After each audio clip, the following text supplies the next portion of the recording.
وینه ورکول د انساني همدردۍ، مهربانۍ، سرښندنې او قربانۍ یو لوی سمبول بلل کیږي. وینه ورکول د زیات شمیر روغتیایي او دنیوي ګټو ترڅنګ د بې شمیره اخروي اجر او ثواب درلودونکی عمل هم بلل شوی دی. مګر آیا کله مو د خپل ځان څخه دا پوښتنه کړې ده چې کوم کسان کولی شي وینه ورکړي؟ د دې پوښتنې ځواب په همدې ویډیو کې په تفصیلي ډول ستاسو حضور ته وړاندې کوو. هغه کسان چې غواړي وینه ورکړي باید د لاندې ځانګړتیاو درلودونکي واوسي.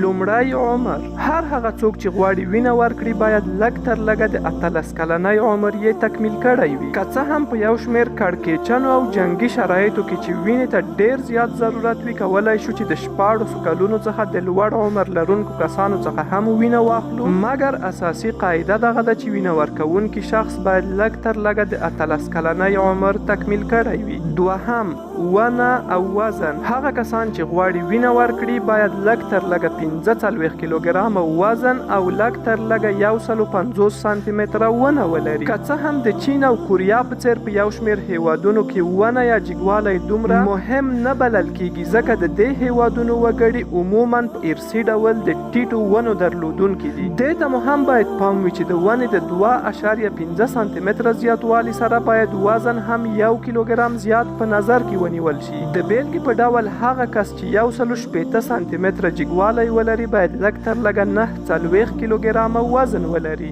دریم، نبض.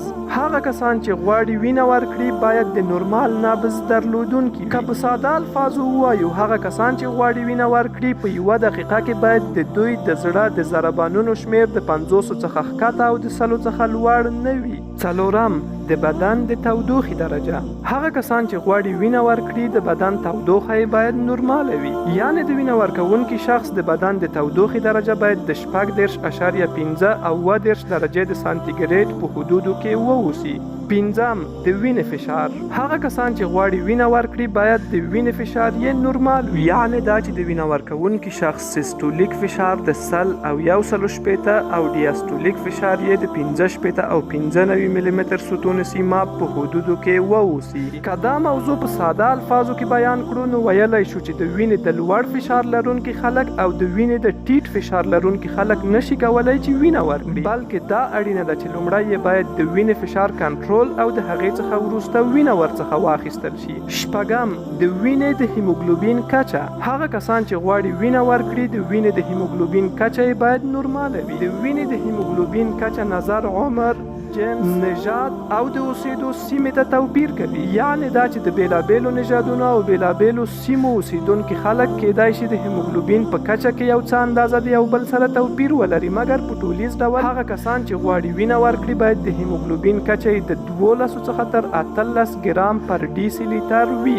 اووم، واکسین او معافیت. د واکسین مسئله هم د وینې ورکولو په برخه کې یوه ډیره د اهمیت وړ موضوع بلل کیږي. هغه کسان چې د ډیفتري، تیتانوس، تورې غاړې یا تور ټوخي او انفلونزا یا والګي واکسینونه اخیستي وي کولی شي د واکسین د اخیستلو څخه یوه اونۍ وروسته وینه ورکړي. او هغه کسانو چې د بي سی جي، لیوني سپي او زیړې تبې واکسینونه اخیستي وي کولی شي د واکسینونو د اخیستلو څخه 4 اونۍ وروسته وینه ورکړي.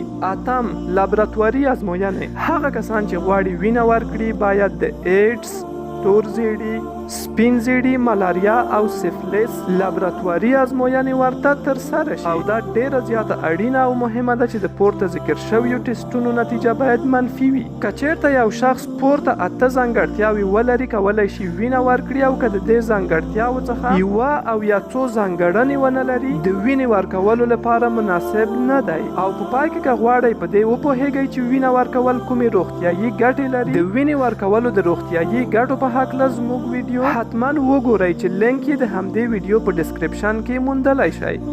هیله ده چې ویډیو مو خوښه شوې وي. دا چې ویډیو مو تر پایه ننداره کړه، نړۍ مننه.